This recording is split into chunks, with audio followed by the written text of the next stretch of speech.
what's a good statistical number at the end of the game for both you guys combined to have? Is there a statistical number? Is their success going to be measured by how many points, rebounds, block shots, whatever is in the post? Or? No. I feel like essentially our job is to just do our job. A lot of things that we're supposed to do won't show up on the stat sheet. You know, our job is to box and hold. So sometimes we won't have outlandish rebounds and stuff like that, you know, but as long as we do our job, you know, coaches will see it on film and we'll acknowledge each other for doing it. Yeah, I would agree with what he said. A lot of what we do is really behind the scenes, like having help presence on the baseline when the drive comes, and not necessarily blocking the shot, but like being there as a presence to deteriorate them from making a shot. So just the presence of a big man at the basket, meeting somebody chest to chest, most of the time makes a guy miss anyway. So just good to be there for rotation and big body for blocking out and making sure that we can secure the rebound any way as possible. I mean, it's a team sport, so we try to make sure that everybody does their job and we be consistent in doing ours.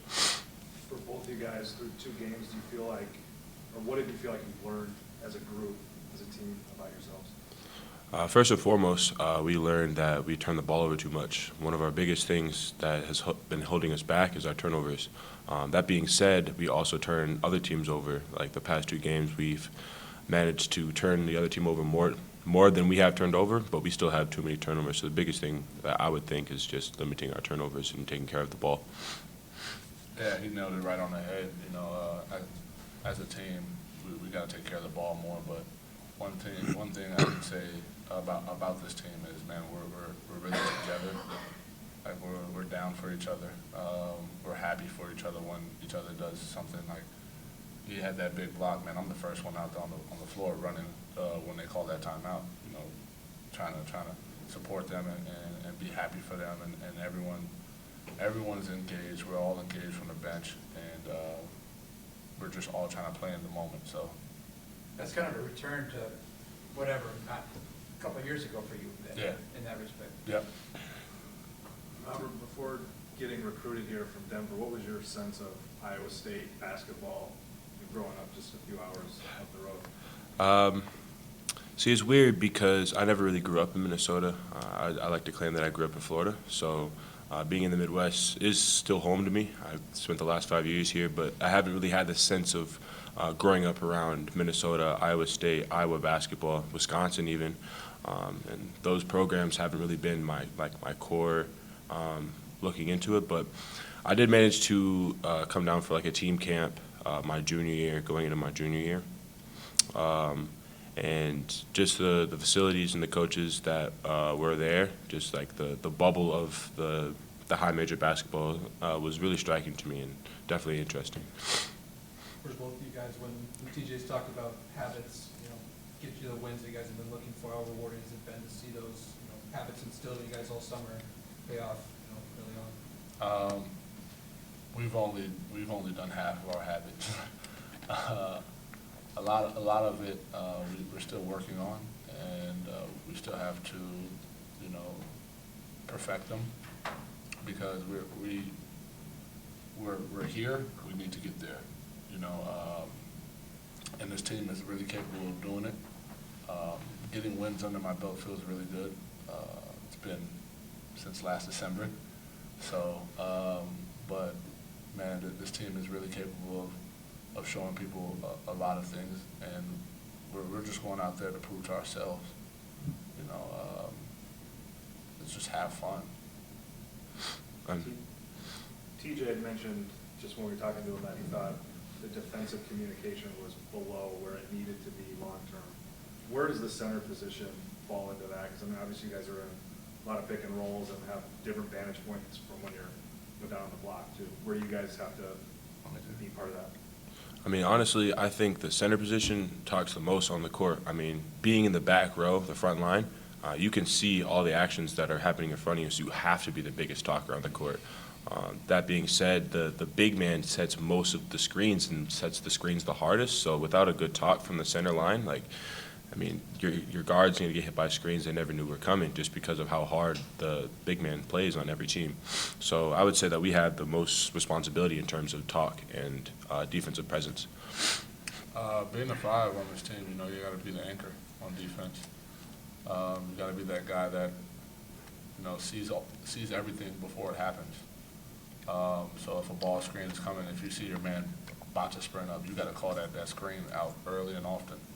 You know, make sure he hears you. You know, fans have done a great job of being loud and everything, but so that makes our job a lot more difficult. You know, being able to have to yell and make sure they get into the right position. Make sure they understand, hey, if this happens, we got to get to this. So, like I said, being in that 5 position, you have to be that anchor on that defense and understand that you got to get to a post fire, or you got to call out the ball screen, or you got to get to help, or you got to, you know, just help your teammates out at all times. So. 2 games in where you guys felt like Tyrese has grown the most, and what's it like playing with him? He's a great player. Tyrese he understands the game a lot to be that young. You know, he knows how to move the ball around. He knows how to use his teammates. He wants to use his teammates a lot. Some things I tell him all the time is just slow down. He's a fast-paced person, likes to pick up the tempo, but I tell him all the time and score. You know, the last 2 games we were up 17, and you know we got to time and score. No time and score. We got to finish that game out. It's a big difference going into half of games up double digits than going to the half single digits. So. Yeah, right along the lines of what he said. I mean, he's a freshman. I mean, freshmen just have the sense of college basketball is faster than high school. I mean, like you said, you just slow down and just when he's getting a great feel for the game, playing the minutes that he's playing, and he's doing a great job at the minutes that he's having. Just slow down and make sure he's making the best decision for his teammates and make them faster too. I mean, he has a great eye for the court, and his decisions just need to come just a little faster. But no knock. What, I don't know, excuse me, I don't know whether you talk to recruits when they come through. I don't have any idea how that process works.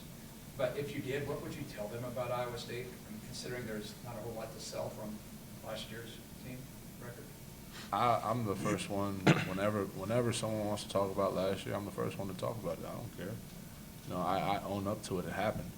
You know, it happened, but you move past it. What I'm going about? What do you tell a recruit about the program? Yeah. And I was getting towards that. Okay. My bad. It's too fast, Randy's impatient. You know, I'm the first person to talk about it. So if they want to talk about it, hey, man, it happened. But here's the good side of everything. Here's the fun side of everything, man. Like you got fans that want to be there for you every step of the way. You have an environment that if you embrace yourself in it, man, it's like no other. And I'm speaking from firsthand. Good. Thanks, guys.